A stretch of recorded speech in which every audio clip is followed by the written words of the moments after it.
I'm gonna have to clean my glasses. I can't see. I feel like I have big. I feel like I have big fingerprints or something blocking my whole vision. Like, Okay, so we're live on Facebook, YouTube, and Twitter. If you're watching the replay, please like and comment and share and all that good stuff, and subscribe to the YouTube channel, which is called People's Press Media. Um, the link for that will be in the comments on Facebook and Twitter after the show. My name is Catherine Vitale. I'm a candidate for Boston City Councilor at large, and I started this show, Common Ground, 2 weeks ago now with Heidi, who has since had a scheduling conflict and is not going to be on every show with me, but we're working on moving forward, her at least having an appearance once a week. Um, I am a right wing activist, and Heidi is a left wing activist. And we met while taking public action on issues that we felt passionate about. And even though we're on opposite ends of the political spectrum, we decided one of the most important things is that the left wing people and the right wing people unite, because at the end of the day, everybody's enemy is the establishment, the government, whatever you want to um, refer to as them, right? The others, the people against us. So me and Heidi started working together about a year and a half ago, and we're basically just trying to build relationships between people who have disagreements, difference of opinion, difference in politics, and look toward finding common ground with each other.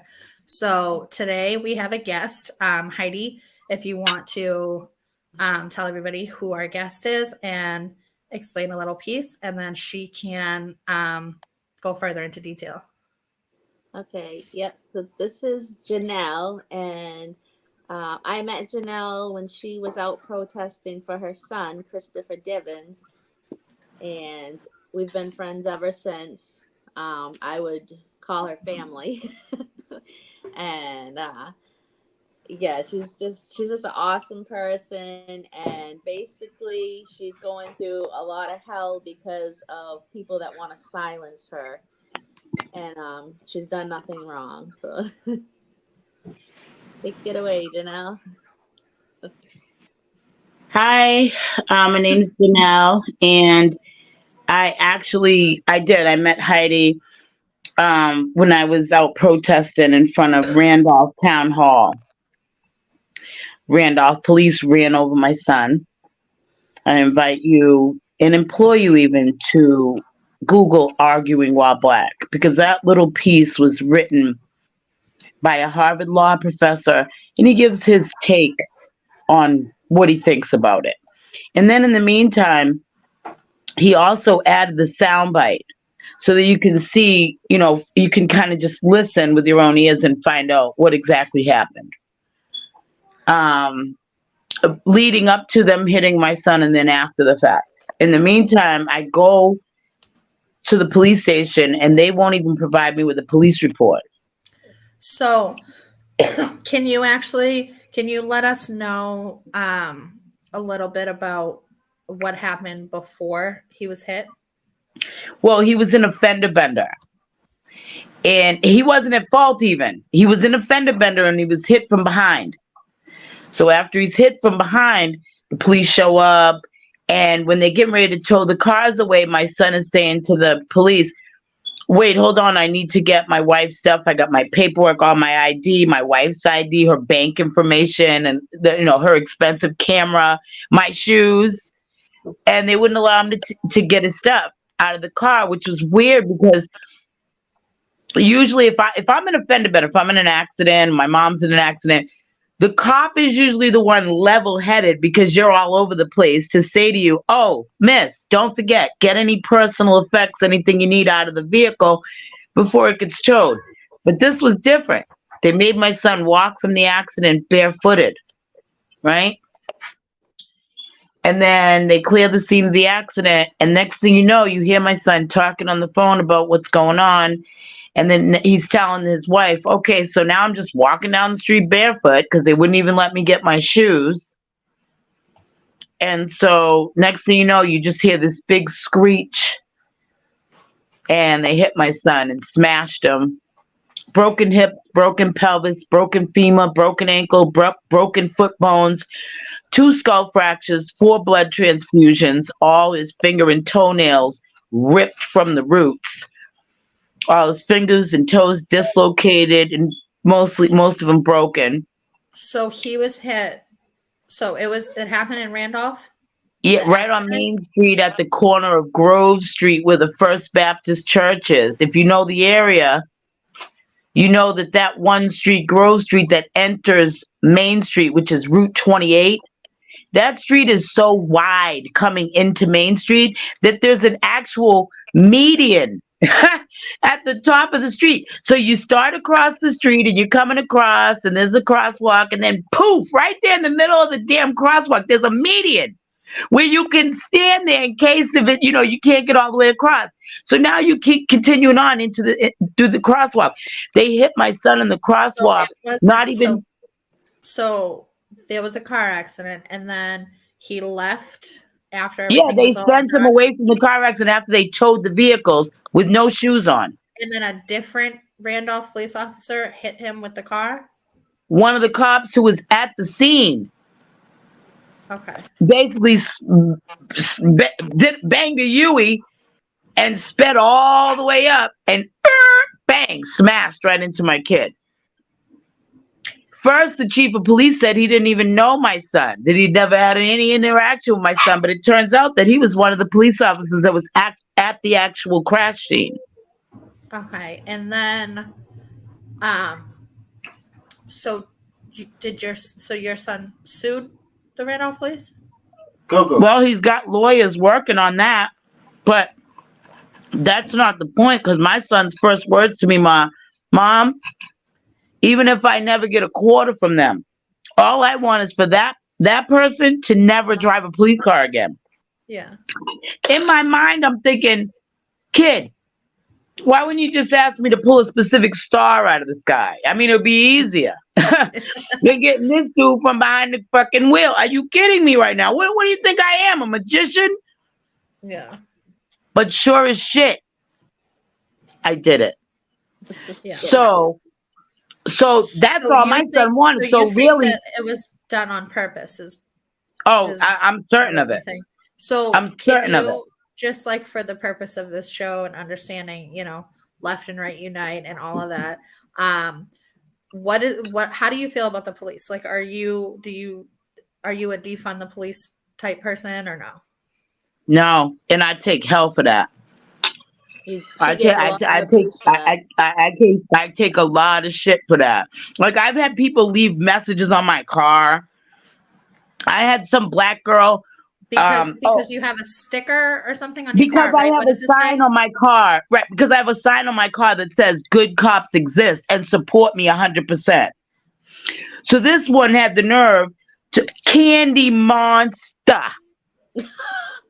Monster 617. Yeah, you trashy. Ugh, listen, pay attention. First of all, mind your business. All right? Because she starts off this letter. This whole scroll that she wrote me, Catherine, she wrote it front and back on a big ass Geico like insurance envelope out of her car. She starts off, "Dear sir."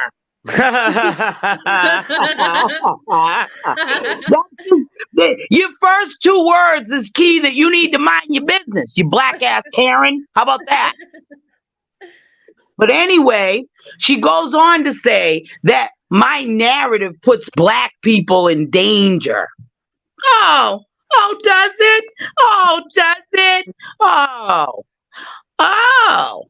okay. Well. So Heidi reaches out to her to say, yo, I don't think you understand. First of all, you don't even know who you're talking about dear sir. Okay. And then on top of that, my car is the type of car that you could just look at it from a satellite on Pluto and see that it's a female's car. Like, you can literally just from across a crowded parking lot, you could totally see, oh yeah, that car right there, that belongs to a woman. For sure. So this one, dear sir, you need to take that sign off your car. There are no such thing as good police. What she don't understand is if I ever catch her near my car, the first person she's gonna need is the police because she's not safe. She's not safe, and furthermore, she needs somebody she could call. Yeah. So, okay, so you're not against the police. You don't think that we should defund the police? No, if anything, if you want me to just put out a blanket of straight transparency, I truly believe that the police are the reason why I even became a grown-up, much less a grandmother of somebody's baby. You understand me? Because weeks before my 12th birthday, I was smashed in the head and thrown in the trunk of a car. And when I prayed to God, do you think I said, I want my mommy and my daddy? What are they going to do? I said, please, God, please let the police find me. And guess what? They did. So how about I don't care what anyone says. If it wasn't for the police, I wouldn't even be here today to tell you this story. And second of all, if anybody goes near my car, they're going to understand how bad they need the police. So I don't want to hear it. And besides that, like right now, if I look out my window and I see one of my little munchkins around here getting somehow troubled or harassed by some creepy weirdo, if my 97-year-old neighbor, Mrs. Ward, who raised 6 kids over here, okay? If you think I look out my window and I see somebody bothering her, listen, you don't want me to fuck over there. You don't want me to deal with it. You don't want me to deal with it. You understand that? You fuck need somebody you can call. Somebody professional. Got it? Right. So, okay, so your if I son go gets hit over by the there, police. let me tell you something. If I do go over there, if I got to deal with it, Catherine, then you're really going to have a fucking problem getting me off of the motherfucker. You understand? So I don't know what you're going to do. But you can't fucking get rid of the cops. Not long as the fuck I'm around. Because really, the only thing that kept this place, I live in a bullshit project. In a white project. You ready? Yeah, it's a white housing project, straight up. The only reason why I got in here is because, if you don't put some black people in a white project, they will shut it down. Ask Weymouth. Ask Weymouth. Oh, yeah. So just understand, I got in here by some weird, I don't know, stroke of luck, because if I got to be broken black, hell, I could have did it anywhere where it's real fucking dangerous, Yeah. But the thing is, around here, my kid could go outside. He's 6 years old. It's midnight. He could go out. He could play kickball. There's so many fucking floodlights out there. It's like it's noontime. The parents all around, eyes out the window. Ain't nobody in 15 years I lived over. Ain't nobody ever offered my kid a gang, a gun, a drug, a fucking worst thing my kids ever went through out here. Maybe they had wrinkled pants. That's their biggest struggle. Wrinkled pants. You hear me? So the way I look at it, the reason why this place has always been like this. And I want to introduce this into the Boston system as well, because for 23 years we had what we call the walk and talk program. See, now the walk and talk program means that only these specific 5-6 officers, they are assigned to this project. The one over the hill, these 5. They're assigned to them. The one down Egmont, these 5, they're assigned to them. So do you understand how that would make a difference if you do have a problem in a housing project, right? And then you have somebody, now mind you, let's not get it fucking twisted about housing projects, because along with myself, about 75% of us here in Brookline, the only reason why they gave us this spot is because of the fact that if you make $100,000 a year, they take $33,000 a year out of your ass. But you see, if you live in Heath Street and you're struggling to make $20,000, they only get $7,000 a year out of your ass. You see, so you understand, right? That for me to pay $33.30, right? I could easily pay $4,500 up over the hill, but what if I get hurt? and then I Yeah. can't work. At least it go by my income, and I'll still be broke and black in a place that's safe, right? Now, let me tell you what they most recently did because of this whole fucking bullshit, this whole movement about defunding the police. They eliminated our fucking walk and talk program. So they thought that I would be the perfect fucking mouthpiece to explain why that's a great idea. And they were really, really pissed with me when I told them that they just took away the only fucking reason I want to live here. It ain't the luxury accommodations, I can fucking tell you that. Okay?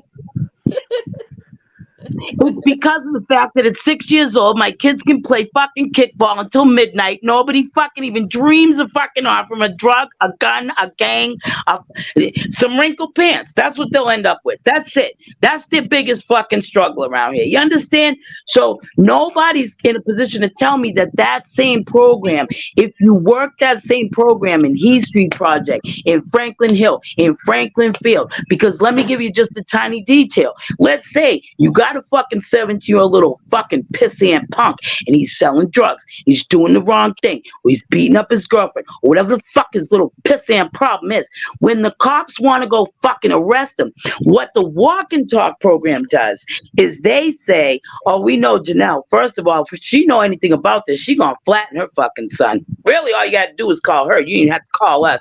But it's fine. We're gonna go over there and handle it. But what we're gonna do is we're gonna make sure that we approach the situation correctly, because she also has an autistic child that if we go in there and stormtroop her house and kick her fucking door and we're going to disturb her fucking kid who didn't even do anything. So we're not going to do that.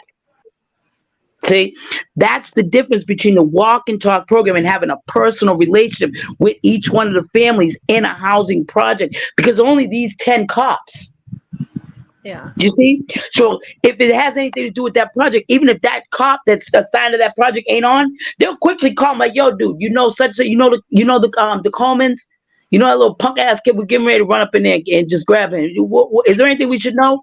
He'd be like, yeah, man, listen. All you gotta do is call his mother. His mother will drag him down there by his ear. And that way you don't even gotta fucking come up there. Oh, cool, word. That's what we'll do. Yeah. See, that's the difference with having a relationship with your cops and not. Now, if you did that all over the city of Boston, imagine how different the relationship would be with the police. Yeah, but they don't want that. They don't want people supporting the police. But in a way, they do. In a way, they do. See? And the thing is, if they really want it and the community knows the balance of what this would provide for them, if only these 10 cops are assigned to Franklin Hill, or Franklin Field, if only these 20 cops, because Franklin Hill's bigger, are assigned to Franklin Hill. And literally, over here, our walk and talk program, they don't just get familiar with the families. They don't just have a personal connection. They also come over here at goddamn Halloween, paint pumpkins with the police. Great. Perfect. Awesome. Let's do it. You know what I'm saying? So they create a bond that the kids actually see the police differently. And that's what's important. Because if the kids get an opportunity to see the police differently, wow, imagine if the police got a chance to see the people differently. Do do do do do do do do. Maybe we'll be out of the Matrix and back into the fucking Twilight Zone. Yeah, I think that the conversation about the police could possibly have its own show at some point, because that's a whole that's a 3-part episode. But there's a whole sequence of events. Some other opinions about the police, but right. But I want you to know that I never was I never woke up every morning like some black bitch who's just a natural hater of the cops. Yeah. No, ma'am. As a matter of fact, I used to be a criminal, a really, really hard and bad criminal. And guess what? I still gave the police fucking credit where it was due. I'll jump fences running from them selling drugs and still be like, damn, this motherfucker, fuck. Okay?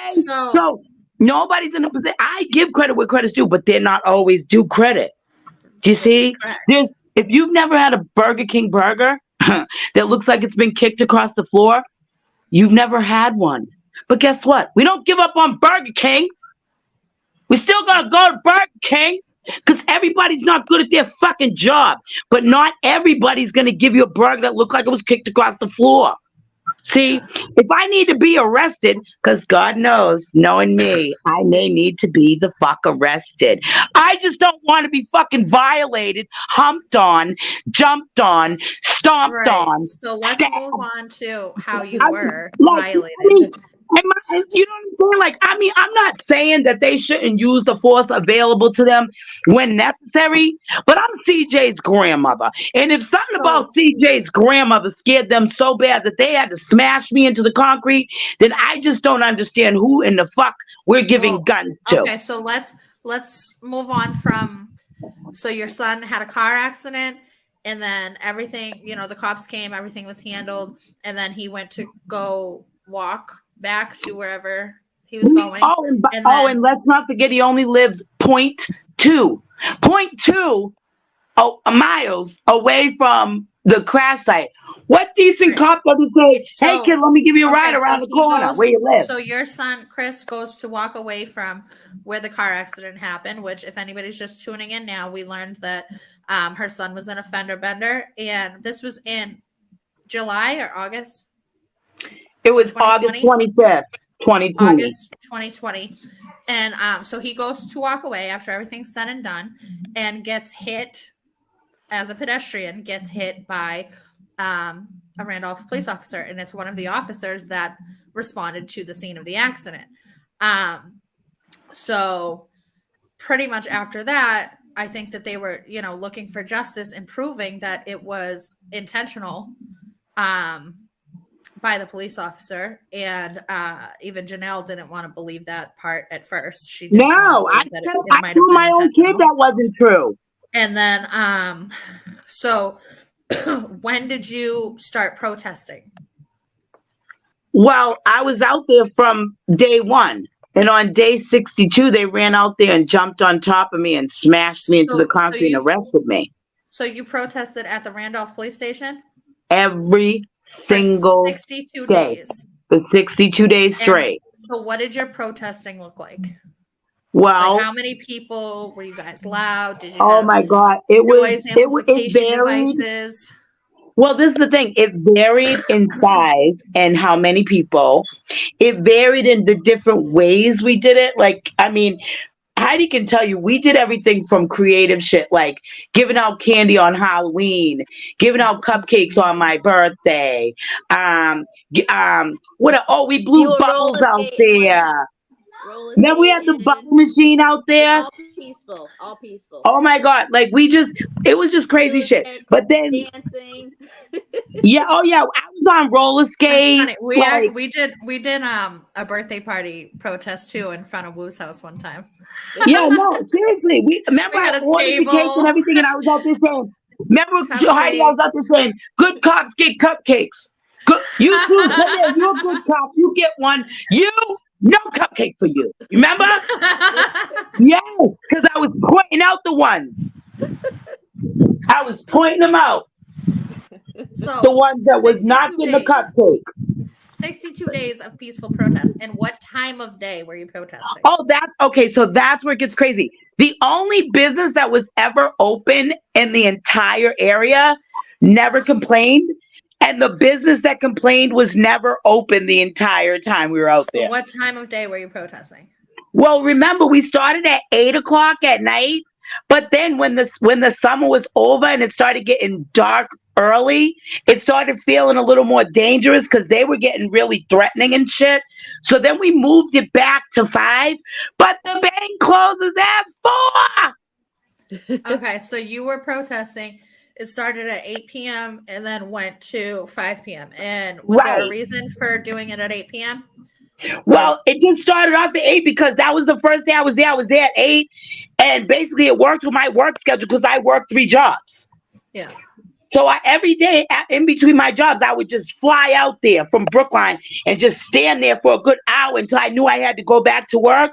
And then I would be like, I'll be fucking back. Yeah. And then I would leave. The noise, every municipality has their own noise ordinance. So I assume Randolph, you can't make excessive noise past 10 or 11.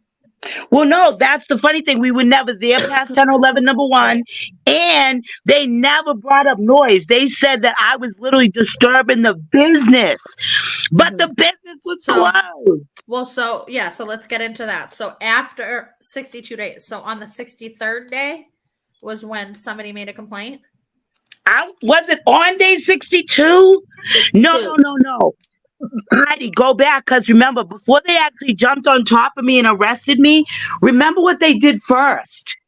First, they accosted me, grabbed me, broke my bullhorn, and snatched the sign out of my hand and threatened to have me arrested that day. But they never did. And then 2-3 days later, I got a thing in the mail saying that I had charges, right? So remember, Heidi, the first charges, they tried to say, oh, as long as you don't use the bullhorn for a year, then we'll just drop it, right? Yep. Yeah. So we're almost at the year, Catherine, where they're getting ready to drop my charges. And all of a sudden, they brought the whole shit up again. Like, I mean, it just was such a fucking shit show. Like, I don't even know how to explain it. I just spilled gravy everywhere, so I'm trying to clean it up while I'm doing this. I'm sorry. I literally just spilled gravy for my steak everywhere. But, like, seriously, like, I can't even explain it. It's like, it was like a whole series of things, Catherine. Like, first they threatened to arrest me, but they didn't. But then I got a letter in the mail saying I was charged. Then Charged with what? What was the first one? It was Disturbing the peace. Wait, no. It was assault and battery on a police officer, which was fat ass Morgan. And then remember they said that I threatened the lady, Tia. What is a Tia? Okay, so basically, so when somebody's charged with any crime, there has to be a victim. Right. So when you're charged with disturbing, that's why they said that lady, Tia. So when you're charged with disturbing the peace, I've learned since being charged with disturbing the peace in my cases, there has to be a victim. There has to be somebody that put in a complaint that you were disturbing their peace. However, there is the Supreme Justice there was a ruling that you can't be charged with disturbing the peace while protesting. So right. The well, this is the thing. They tried to say that I was impeding some investigation because this girl, the whole thing was a setup anyway. The girl pulls up in a heavy rush talking about, oh my God, somebody in a white truck, just like that one, points at my truck. Somebody in a white truck, she literally pointed right at my truck. Just like that one was, showed me a gun and was threatening to shoot me in a road age incident. Yeah. Okay. She claims she called on the phone to 911 and beelined it straight for the police station. Well, when she gets there, Morgan and Chaplin happen to be the two that come out. They claim that, meaning like to meet the girl about this person that was supposed to pull the gun on her. So they come outside to meet her outside. Police officers involved with. Right, the same too. They have to come out and say to the girl, like, oh, what happened? What happened? She's like, she's acting like she's trying to tell them what happened. They're telling me, you need to shut up. You're impeding our investigation. You're what was the word he used? So those are the same two police officers involved with Chris's situation? Yes. So those are the specific police officers that you're protesting. Not only them, with my son. One of them told my mother straight up, she's part of the problem. What part? The part where she created black people and we kept getting darker? What part of the problem is my mom? So after 62 days of peaceful protesting, bubbles, cupcakes, and all kinds of things, eventually somebody from Citizens Bank makes a 911 call or a complaint that you are disturbing the peace and obstructing their business, but they're not even open because they close at 4 p.m. and you've never protested before 5 p.m. So the police who filed her complaint or the police who came out to assess the situation were the same police officers that you're protesting? Nope, wait. This girl who pulled up, this is before the Citizens Bank thing. This happened in September. A month before they jumped on me in October. In September, we're out there protesting like we had been for a whole month, right? Since August, and all of a sudden this girl beelines it up into the police station, into the like the driveway, and she's like on the like looking frantic on the phone. All of a sudden these two cops, Morgan and Chapman, come outside and start talking to her, and I continue with what I'm doing. In the meantime, Morgan starts screaming at me. You need to shut the fuck up. You're impeding our investigation. We're trying to assist this lady in doing it. What the heck was it? It was some specific wording he said. Not only he said you're impeding our investigation, he said you're it was like somehow I was doing something to distract or somehow get in the way of them doing their job in some way, right? So I'm like, I'm way the fuck over here. Yeah, but I can't hear what's going on. I can't hear her, and something's happened to her. I said, yeah, so take her in your station. Take her in your station. Give her a seat, give her some water, let her sit down. Go fuck yourself after that. White kids with black friends are in danger. Oh, they hate me. Oh, they fucking hate me. Are your kids in danger, or are they racist with no black friends? Oh, they hate me. Both should be equally concerning. Yeah. So, okay. Yeah, they hate me. So after, like, what is the sequence of events? So that's September. That's September when they claim. Hold on. So we're basically building up to how you ended up being arrested and having, did you say 10 charges? Yeah, because the first time was in September. This is what I'm telling you. They ran this bullshit that this lady was trying to report a crime, and I was stopping them from helping her. And so that's how that got the first charges, but they mailed them to me in the mail. How delightful. Right? But this is after they had already threatened that they was going to do this, they were going to do that. Okay, I kept saying to them, let me see. They hate me. Let me see. I kept saying it to them. Let me see. So, sure enough, they send the thing, right? They can't even get me arraigned. They couldn't even get me arraigned on the first charges, right? Because I got paid attorney that told them go fuck themselves. In the meantime, for the first charges, it was impeding an investigation. Damn, I wish I could remember the name of the charge. They were investigating how you were disturbing the peace? Nope, that was the two charges. What that lady was saying. She said that somebody in a white vehicle was road rage. Just like mine, pointed right at my truck. Yeah. Just like mine, pulled a gun on her. So that's how it started. So now the cop is saying to me, you need to shut the fuck up. I'm trying to help this lady. You ain't fucking, you're impeding our investigation. We're trying to help this lady. I said, yeah, well, take her in your office. She looks really, really verklempt. Give her some water. When they were trying to talk to the woman to investigate, where were you? How close I was right where I always am. I was right on the line, right where I always am. Were you just doing your regular protest? They're up there. They're up there by the building. I'm down where I always am. Yeah. And they're screaming from where they are. They're screaming, you need to shut the fuck up. We're trying to help this lady. Well, you was putting a lot of energy and telling me to shut the fuck up. You should be helping that lady.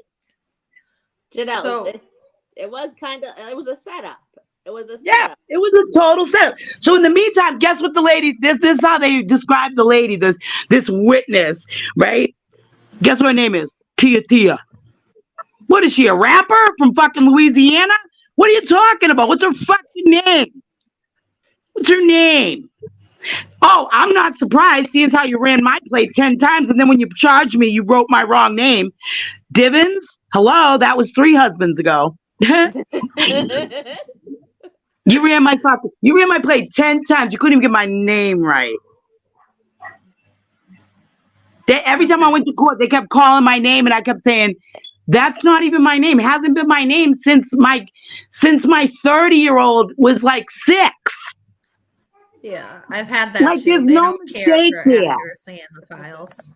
No, like, come on. So then, in the meantime, every time I went to the courthouse, it got worse, Catherine. It got worse. So Because okay, so first you got summons in the mail? yes, I got it in the mail. They didn't arrest For me how that time, many but they still charges? charged me. That time it was 4 charges. It So what were they? was intimidating a witness. It was what is the fucking charge when they're trying to do something and you're stopping them from doing it? Like, yes, obstructing justice. Assault and battery on a police officer. What's the assault and battery? What was because when he went to snatch my bullhorn and break my bullhorn and snatch my sign out my hand, I snatched it back. And what were you doing when he did that? You were protesting from like I was protesting in front of the thing. That's the third one. What was that? What was the fourth one? What about the one when you accidentally hit the siren on the megaphone? Oh, that was the day they actually jumped on me, though. Yeah. But is that included in the 4 charges? That day they did charge me with disturbing the peace. That day they did what was the 4th charge from the initial summons? The 4th one was disorderly. I'd have to look at it. Disorderly. Was it disorderly? Was it disorderly conduct? I think it was disorderly conduct. Yep, I think it was. Yep. I think you're exactly right. And because all of these charges came from while you were protesting. Right. And not only that, they had been threatening me that they were going to do something. Hold on. For the people watching this or, who haven't been involved in protests or loud, aggressive protests, protests ruled by the Supreme Court are supposed to be disruptive, and they're literally like supposed to disturb whoever's around. So the Supreme Court ruled that you cannot be charged with at least disturbing the peace, I know, while protesting, because if you're not being, loud and disruptive, then you're not protesting. A protest is just that. So it doesn't matter how it shouldn't matter. It's not supposed to matter how loud you are, what types of words you use. The point is to draw public awareness to your cause. So none of these charges should have stemmed from your protest, because it doesn't matter if you were loud or offensive or anything like that. You have the right to be loud and offensive. I'm sorry, guys. I just freaked out. I just realized I got 2% battery. I'm running for my charger.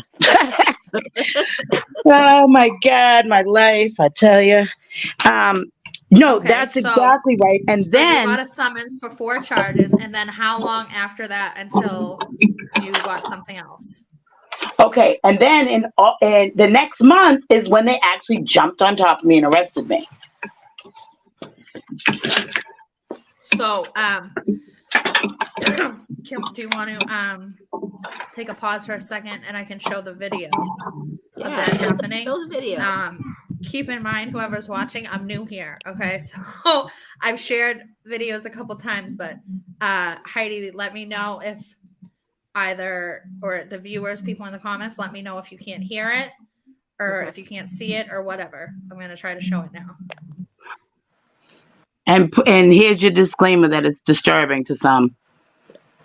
Yeah, thank you. No, really, because you really should tell people, like, it's because I know I'm probably gonna put the phone down because I know I'll probably cry. Okay. Like, I know I'm gonna probably need like prayer. Okay, so I'm gonna put it on right now. I haven't seen it in 2 years, so I know I'm gonna be emotionally like hurt. Okay, if you want to put your phone down, that's fine. Want to put your phone down? No, I probably will, because I know that I'm gonna be hurt. Like it's gonna be. I'm literally gonna be listening. It's gonna be hard. You want to okay, so can you guys see it? You when it's done? Yeah, no, I think I am. I'm gonna put this down because I'm telling you, it's so hard. Especially when Yeah. you got my mom. My mom is the one videotaping this, seeing this shit. My mom has one lung, whooped cancer's ass, and here she is standing there watching me be fucking smashed to the concrete. Mind you, they don't put their fucking hands on her. Why not? Okay, so can you guys see the screen now? Heidi? I can see it in the small squares down the bottom. I see the Oh picture. yeah, okay. We have to put that on the Put it on the main screen. okay. And Hold on. Jenelle, if you want to put the sound down, I'll call you when it's over. If you want to Okay. put the sound down. Okay, so do that right now, and I'm gonna hit play. Heidi, Okay. chime in if you can't hear it, and let us. And I'm not gonna be able to see the comments. So if somebody comments that they can't hear it, Heidi, let me know. Okay.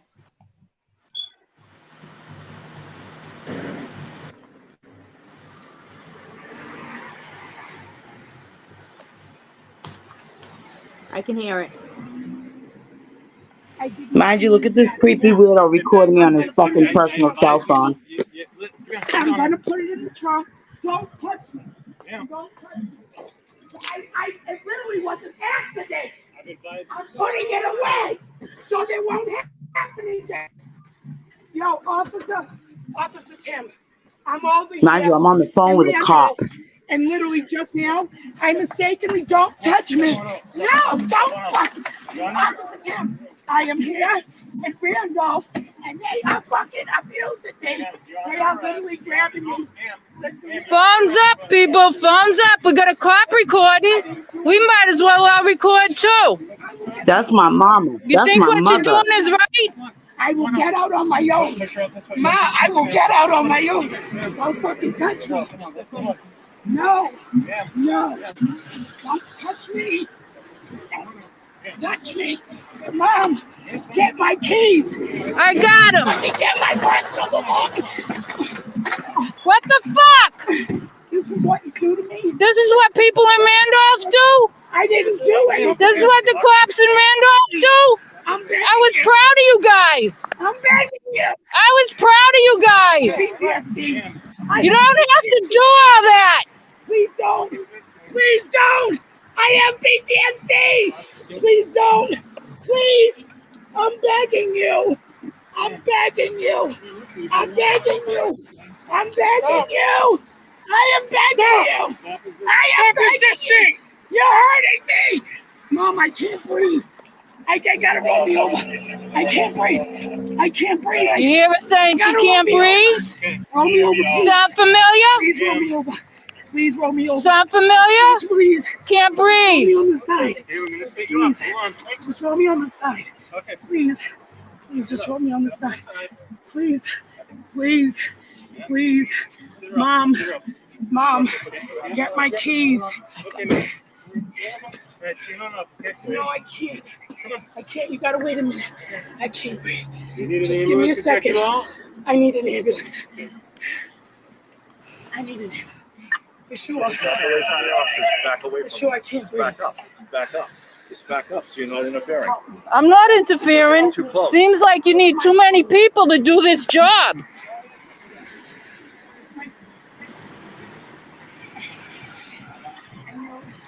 Gonna arrest me too? Gonna tell them the grandmother was out here talking, making you uncomfortable? I literally. By accident. I can't believe you're doing that. I can't believe it. I can't. Okay.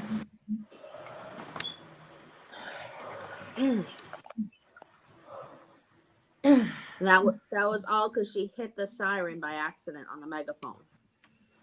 So, yeah, why did they like? And if you back up the video even further, you can see that it's not even audible on the video. The thing they arrested me for, it's not even audible on the video. Yeah, so You basically, couldn't even like hear it. nothing was happening. you were protesting as usual. And this is kind of like what happened to me at City Hall. I was protesting as usual. Nothing was happening. And then I blew a whistle and they had handcuffs on me. So basically, you accidentally set off the siren on your megaphone, right? Yeah, because the button is And right on the handle. anybody who's ever had a megaphone knows how easy it is to accidentally set off the siren. I'm pretty sure we've all done it at some point, accidentally set off the siren, and everybody's like, oh shit, right? Because you didn't mean to do it, and it's fucking loud. So you accidentally hit the button on the megaphone, set off the siren, and then they moved in. They were out there when I pulled up, 12 of them. They were going to arrest me. They just didn't know how they were going to do it, and neither did I. Right. And so from that arrest, how many charges did you get? From when they actually smashed me, that added another 7 to the other 4, so then I end up with 11 total. So what charges did we get from that? They only dropped 1 out of all of them so far, and that's only because one of the protesters showed. Do you remember that day, Heidi, that Nora showed the picture of where the sign was placed, proving that it was more than 10 feet away or whatever? Mm-hmm. And so they eliminated that charge for that one time, for that sign being supposed to be more than less than 10 feet away. But it wasn't less than 10 feet away. And so they dropped that one charge for that one time. But they were getting ready to revoke my bail over that. Yeah, so this happened. Kind of lock you up. Yeah, first of all, Heidi, let's not forget they literally tried to lock me up in a mental hospital just to have me evaluated. Okay, really? So why? on. Because so I must be crazy. For anybody just joining, another quick summary. This is Jenelle. Her son was involved in a car accident, which he was not at fault. There was a car accident, and then after everything was done, with the reporting for the police or whatever, he went to go walk home and actually, as a pedestrian, got hit by a cop, and it was one of the cops who had responded to the accident. So he got very badly injured, and from then on, Jenelle was protesting at the Randolph police station for 62 days for justice for her son, who felt like the running him over was intentional, and eventually, to try to end the protests and get rid of her, they started drumming up different ways that they could to get rid of her. So at first she got a summons in the mail with 4 charges on it, and then she got arrested. We just played the video, and this arrest happened in September of 2020. Yes. Yeah. And the first charges came when they first charged me and sent the charges in the mail. That was 1 month early on September 25th. Then on after they hit my son August 25th. So the 25th was like their thing. So then on October 25th, they jumped on top of me and arrested me. Yeah. So now we are 2.5 years after the accident and the initial arrest of Jenelle, and she's still in court. There still has been no justice for her son. And very important why we're having this show today is because her next court date is this Wednesday. Right? So let's talk more about the charges that you got when they arrested you, and what happened when they arrested you. What was the process? How long were you there? Were you in a jail cell? All of that. Okay, well, first, Catherine, I'm going to be straight honest, and it's not easy to do that because it's embarrassing. But to be straightforward, I don't remember a lot of what happened. I was so distraught. Yeah, like I was so freaked out. Let's start from the end, because that maybe can help. At the end of it all, I was released out the back door barefooted. I don't know why. In the middle of it, I know for an absolute certainty that something that they did made me pee my pants, Catherine, and I don't know why, because I don't remember what happened, but I know for an absolute certainty when I left that goddamn jail, I had peed my pants. So, young lady, I haven't done that ever. I'm talking. I never had accidents when I was potty training. So something happened. Oh, well, it was after hours that night. So yeah, it was that same night. Yeah, no, for 11 charges, 8 of them felonies, I was let out on 4 rolls of quarters. How dangerous. Yeah, $40. $40. Right, I'm so dangerous. I which is assaulted a police which is no officer. I bail, intimidated right? a witness. That's just the bail fee, right? That's it. Even when I went back to court, they didn't even ask for a second bail. No, Yeah. I'm not even a flight risk, much less a danger. 4 rolls of quarters. Yeah. And because I'm out on 4 rolls of quarters, if I do anything they don't like, if they rearrest me, they can hold me for 60 days without bail. It's up to the judge. It's his discretion. Imagine. Imagine. So if I even get in a road rage incident where instead of going viral like your average Karen would, no, I just get arrested because of it. Right. Now I'll be held for 60 days without bail. Right, and this is Over what they 4 rolls do, of quarters. and this is how they effectively silence people who are trying to make the public aware of the corrupt shit that's happening within the police departments, the courts, the government, whatever. Is they pull out these bogus charges on you, and then a judge, you know, gives you I've all of even these felt threatened physically. I felt conditions like they would hurt without me a if they release. could. And now this is 2.5 years later, and still, while a case is open, you are considered like out I on lost bail a job. or out I on lost a conditions or job whatever. over this, Catherine. I lost a job over this. I have 2 kids in college. I can't afford. I listen. I eat leftovers from work. You hear me? I can't afford to lose a whole job. Like I lost a whole job over this. That's what made me flip out on Do you mind Citizens me asking Bank. what? If you don't want to answer it, that's fine. What you do for work? Well, I'm a nanny. I take care of kids during the day, but at night and on the weekends, I take care of elderly people in wheelchairs. Like if I'm being paid private and the family has hired me and they know me for 7 years, they don't care what you say about me. I take care of their grandmother. But when you're talking about I become a liability when you work for an agency like Community Care or like Care.com or any place that now you're a liability because whether it's true or not, it doesn't matter. If anything ever happens and you're connected to it, that company has a problem now. So they're not going to take the risk. Like I lost a whole job over this. Right. And that's how they silence people. You're not allowed to speak out. You're not allowed to show the public the truth of what's happening to you because they will retaliate against you and they will treat you how they see fit for you daring to go against them. Then on top of that, Catherine, let's not forget about the fact that they've actually put me through a rigorous, when I say torture session, of literally making me be psychologically, psychiatrically evaluated and everything else over this. Really, you ran over my son, you broke up his whole body, and I'm crazy because I don't like it? So a judge ordered you to a psych evaluation?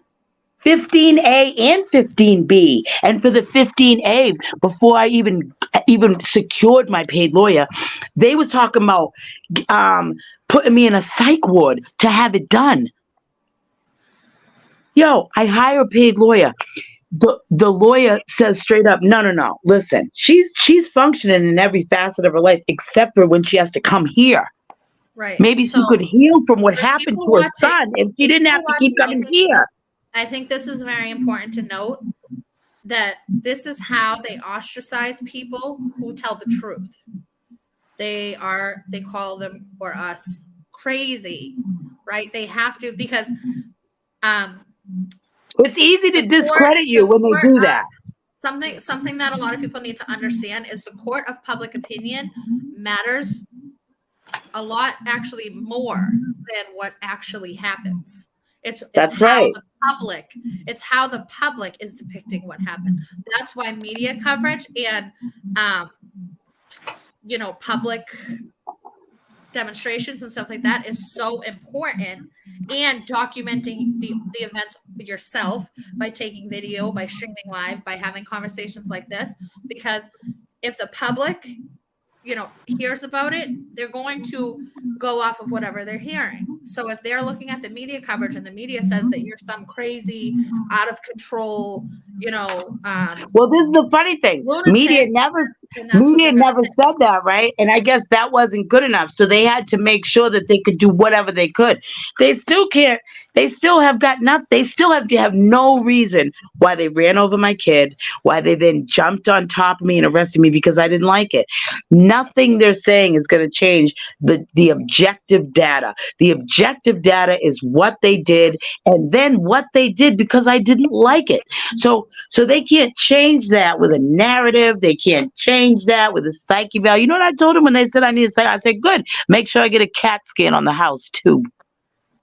I don't care. Check everything. I don't care. And so what happened as a result of the psych eval? Well, now we're going back into court on Wednesday, and my lawyer's looking for a dismissal. For everything? For everything. And total dismissal of all charges. A lot of us know that, when you have charges against you and you have to go to court, there's this procedure called discovery where I haven't gotten anything. The I haven't gotten anything. The defendant is entitled. Anything. Hold on. The defendant is entitled to whatever evidence there is, whatever files there are pertaining to the case. So, like body cam footage, if there is any, but I don't know if Randolph police even have body cams yet. No, they didn't. 3 years ago. They didn't.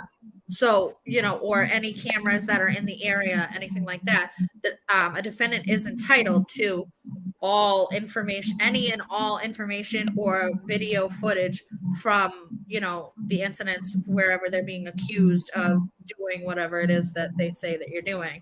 And you haven't received 2.5 years later, still any discovery. Not one thing. I don't even have anything. I'm talking about like, how they usually tell you everything they have against you, like as far as any evidence, as far as who the person is, who the witnesses are. Because now you have an opportunity to not only cross-examine the witness when they're called, but you have an opportunity to actually do some research about the people, about the video, about the pictures that they say they have, about any evidence that they say they have. You have an opportunity to do something about that. You can't not give me discovery and tell me anything you have against me for almost 3 years, and then if you don't dismiss on Wednesday, what now? I got to go to trial and I don't have anything yet. Come on, man. How am I going to trial? If you don't dismiss tomorrow, how am I going to trial and I don't got nothing? I don't even know what you got against me. I don't even know what I'm looking at here. Yeah. And I know good and well they don't want to, because my lawyer was a trip. He asked for everything. When he asked for discovery, when he put in his motion for discovery, we haven't received anything yet because of all this dragging me about this whole cycle. It's the burden of the district attorney's office to provide discovery. Right. And the thing is, the fact that they haven't provided any of that, and now I've been dragged through this whole process of like a psych eval and all that. Even if I go into court on Wednesday, let's say they say, no, we're going to go forward with trial. Okay, so now you're telling me if I don't get a dismissal, we go through forward with trial, I still don't even have discovery. I still don't even have anything. I don't even know what I'm looking at. I don't even know what you got. Are you serious? I should have at least had that way before. Yeah. Think about it. If there was no psych eval, if there was none of that stuff going on, I would be going to trial. If I was going to trial, I would have went to trial, and I would have had all my paperwork and everything that they had against me, and I would have known what the heck I was up against, what I was dealing with. I don't have anything. And was there any reasoning behind the psych eval? Like, how did they? Oh, what do you mean? They had to do something. What are they going to do? Think about it. The first judge, when I first got arraigned, she eviscerated them.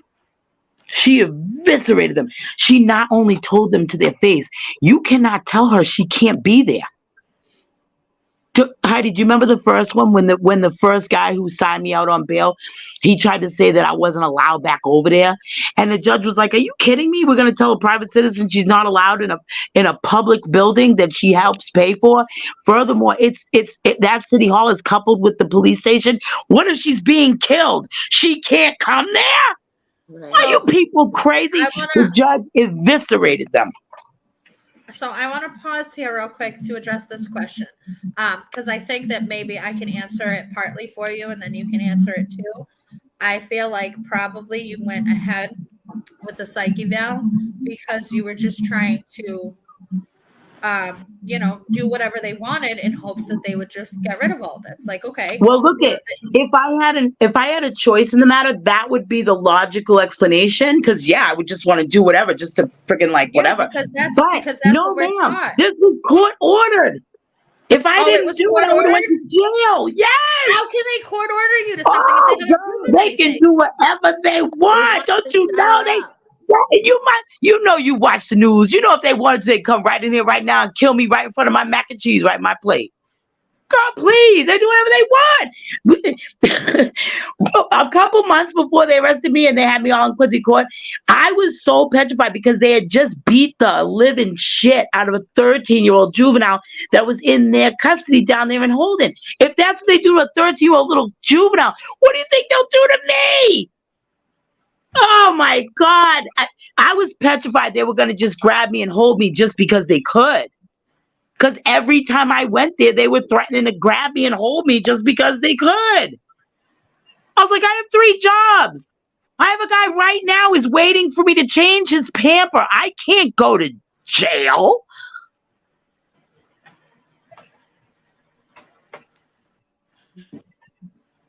And I think that's how everybody sees it, is that you just go along with whatever they tell you to do because I would have. Even if it wasn't court ordered, I easily would have said, listen, whatever you want. I don't care. Do whatever you want. I don't care. I'm here because you ran over my whole kid. And I don't like it. You jumped on me, arrested me, smashed me into the concrete, and really fucking hurt me. Guess what? I still don't like it. I'm not deterred. After arraignment, Catherine and I went right back over there. Yeah. And so right now you still have 10 charges pending. Yeah, because they dropped the one. Because the one protester showed a picture to the DA and to my lawyer that the sign that they claim was closer than 10 feet away was more than 10 feet away. So because I mind you, I wasn't even there that day. That day I literally just went, dropped the sign off, and kept going because I had an appointment, like an Avon or something. So because if I'm going that way, I might as well make a statement. If I'm going that way, burning that much gas. So I got on my truck, dropped the sign off against the tree, and left. There was no protest that day. There was nothing scheduled. There was nothing going on. I just dropped the sign off because I already had it made. So I did. And the next thing you know, I got another charge. But they dropped that one. So now I still have 10.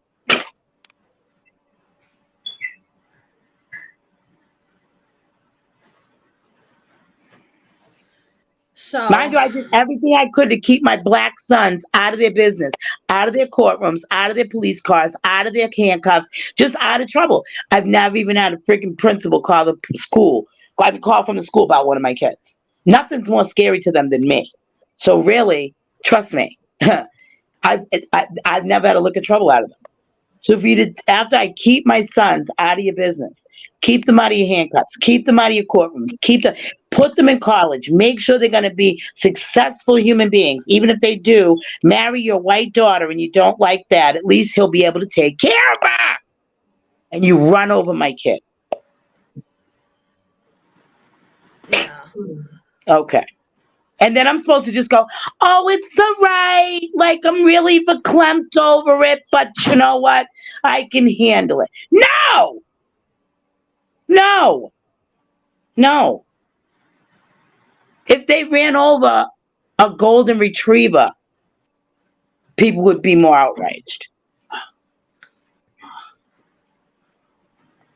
So have you had any court support? Yeah, like Heidi comes. Um, a lot of different people over time have come. Oh my God. Sometimes it's the same people. Sometimes it's different groups of people. Sometimes it's from different organizations that get wind of it and didn't even know. Like it just depends. Like it's always like a weird, like just all of a sudden, like it's random, And then a lot of people have to work. I know Nora specifically, Heidi said she's taking Wednesday off. Wow, that's So I know nice. Nora's coming. Um, I don't know how. Um, There's a Facebook event too, so we're sharing the Facebook event around, trying to get people to come. right, and Mateo. I don't know how Mateo's doing if he's like well right now. I'm not sure, but like like usually if Mateo's doing good, he'll come out. Just different people come out because they realize like some people come out because they're like, I can't even imagine if that was my kid. Some Yeah. people come out and go, I don't even have a kid, but I can't imagine what my mother would do if they did that to me. Yeah. Some, you know what I mean? Like it's just a different angle, like different reasons why people are And just so disturbed by it. And something needs to be said and reiterated too about how impactful court support is. Regardless of what's anticipated to happen at the court date, it's always important to have eyes on the judge. Yeah. Eyes on the whole It system. does have an impact. We've had situations where we had about 15 people in the courtroom, but courtrooms are small sometimes, and 15 people makes a huge impact when everybody gets up and walks out after the case is heard. That's right. That's right. So Because it's that very means that important that people show they up for court. It's a right. very simple thing to do. All you have to do is show up and sit in the courtroom. It doesn't involve protesting. It doesn't involve speaking. You just show up and you leave when the case is heard. So, anybody that is available on Wednesday, we're asking you to be at Quincy Court at 8:30 in the morning. That would be so great. I'm so grateful too because like I said, it's at this point in my journey, it's not really about what they already did to my kid because what they did to him is already done. But they better not do it to yours. Yeah.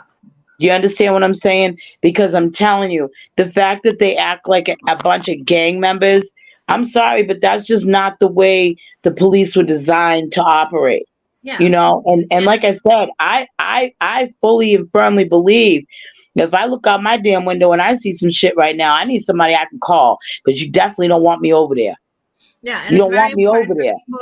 It's very important for people to understand that, like you just said, like at this point, this case right now, it's not even about your son. It's not even about the initial reason for the protesting. So, agree with Jenelle's cause for why she was protesting or not. This is about the First Amendment. This is about the establishment, whether it be, the whatever branch of government, executive, judicial, or legislative, silencing the people. So whether the cause is on the left side of the political spectrum or the right side doesn't matter. The point is, our First Amendment rights are being violated literally left and right every single day. No matter what the cause is, they're effectively silencing people and abusing. It's abuse of discretion. They're abusing their power in the positions that they hold to silence people. And it's my belief that a lot of them don't even realize that that's what they're doing. They're told. I kind of think that too. Janelle's been out here for 62 days. It's annoying. It's loud. She's not going to go away. We have to try to find a way to make her go away. Just like when we were protesting at Boston Mayor Michelle Wu's house. They've been out here for 3 months. They're annoying. They're, aggravating the neighbors. We got to get rid of them. We got to make them go away. Or after we disturbed how many press conferences of Michelle Wu, we were annoying. They got to make us go away. They literally have meetings about people like us to decide, how they can effectively use the law and make something stick to make us go away. And that's Right. That's not how law was intended to be used. If No. you know the Constitution, the United States Constitution, as well as the Massachusetts Constitution, because a lot of people don't understand that the Massachusetts Constitution is amazing and it protects us from everything. And we need our First Amendment. The First Amendment is the reason why we have freedom, which, I mean, today, freedom isn't even really freedom. If you pay attention to it, we don't freely do anything. We need permission to do everything that we do in life, literally. Yeah. And the First Amendment is the only thing that we have available to us to fight for our freedoms. And, you know, and then, you know, me and Jenelle also had a conversation, which will be a topic for another show, about how the Second Amendment is important to be able to protect the First Amendment, but that's another conversation for another day.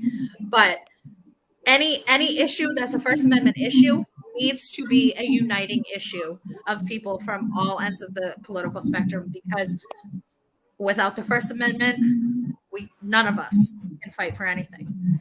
So anybody who's showing up to court for us with the Woo protests and everything that we've been doing on the right side of things, this is just as important.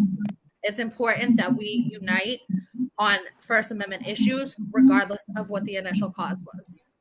So, you know, and let me just say, to see us in Quincy on Wednesday morning, because I know I'll be there. Thank you so much. And Catherine, let me just say that, you know, I believe me, I've caught so much crap from 6 different angles, and Heidi can tell you, like, it doesn't matter, black, white, both sides, Republican, Democrat, it doesn't matter, because ultimately I don't see things the way people think I should see them. And so that doesn't work for those people. And then the people who think, they automatically think I see things a certain way, when they realize I don't, they kind of go, wait, what? Okay, well, now they kind of want to know, well, how come she doesn't think like that? Do you know what I mean? Like, what is it about me? Even with the police running over my kid, I still would never dream of eliminating the police. Like, are you kidding me? What are you talking about? We can't do that. Like I said, if you haven't had a Burger King burger that looks like it's been kicked across the floor, you haven't had one. Because everyone's not good at their job. But no one is going to stop going to Burger King because they got a burger that looked like it was kicked across the floor. Hello? Yeah. You know, we still need police, but that's what we need. Police, professionals who actually know the law and are willing to follow it. Professionals. That's what we need. Because there's no way that we could function in a civil society without law and order, without someone you can call. Absolutely. Because you don't want to have to call somebody to get me off the person's back. Like, that's going to be harder. You know what I'm saying? Like, honestly, that's going to be harder.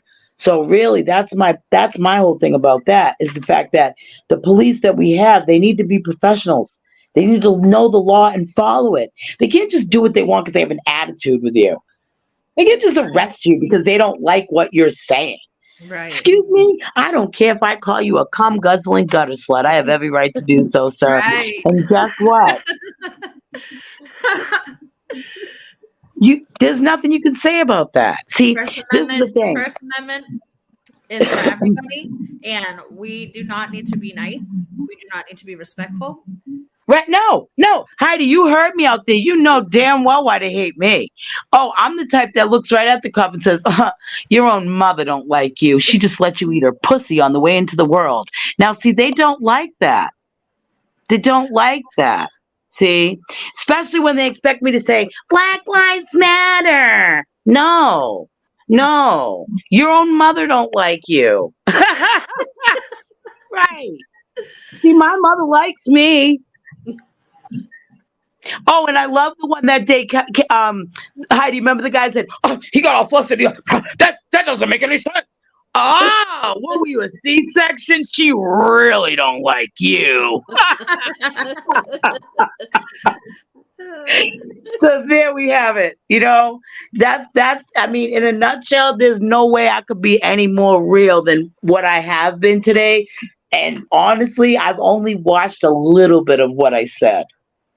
I'm being straight. I've only watched a tiny bit of what I said. I mean, what the heck? If my kid ever becomes president one day, you don't want him to have to explain the bullshit his mother was saying to you.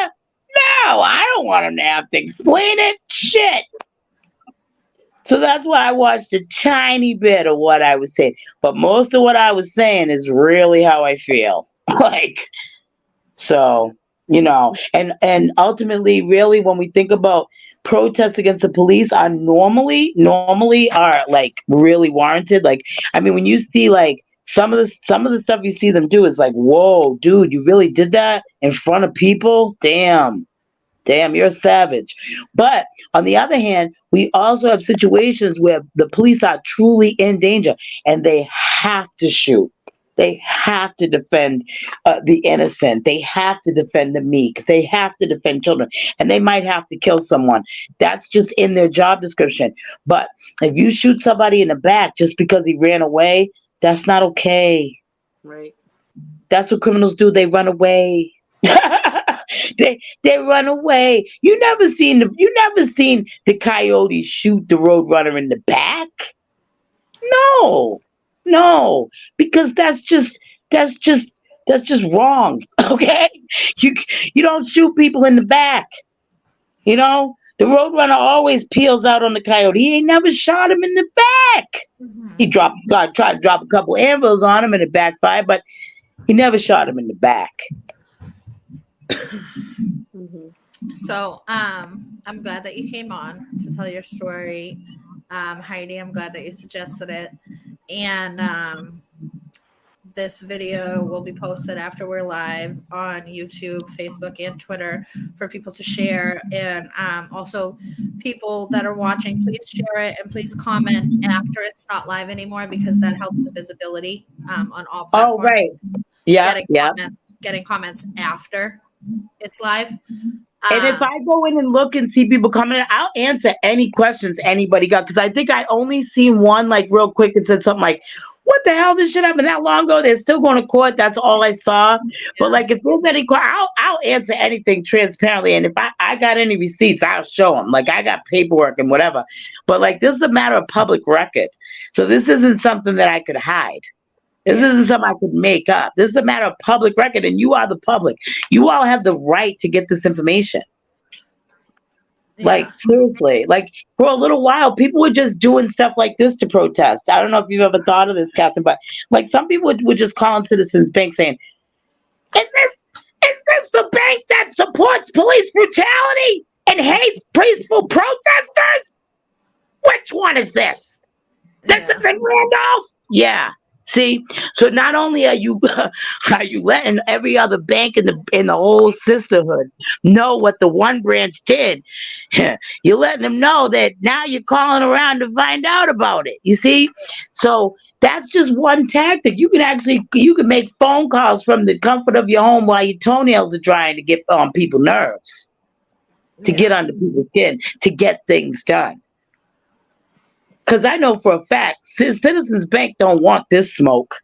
They don't want me to be done with the police for running over my kid and then come over there for what they did to my Corey. Because I told them that day when I was in the bank, I'll be here every day until my Corey's clear. And you have the right to be. Mm-hmm. Right. I lost the whole job over this.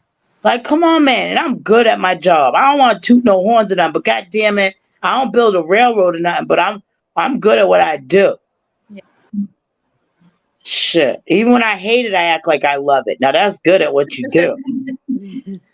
So, so anybody watching or anybody watching the replay, will be at Jenelle's court date on Wednesday morning at 8:30. I'm so blind. If you need any other information, you can sign up on wethepeopleofma.org to get in contact with me. And I will have everything posted on my Facebook from, obviously this live to Heidi's Facebook group for Jenelle to support Jenelle and Chris, where you can see the videos of Jenelle's arrest and Jenelle's protesting. And also there's audio of what happened during Chris's incident, Janelle's son. So please share, comment, and help us create public awareness of the First Amendment violations that are happening all across Massachusetts. And anybody who's available on Wednesday morning, please meet us in Quincy. And unless you guys have anything else to add, I think that we're done. Okay. Thank you so much for everything, Catherine. And I like I said, I'm just trying to figure out what to do next. Oh, Maybe her phone died. I think so. The battery was low, But perfect timing. Aw. But yeah, Okay. anybody that can support Jenelle, please do. Yeah. So, all right. Thank you for coming back on. And I'll see you on Wednesday morning. Good night, everyone. Bye. Bye.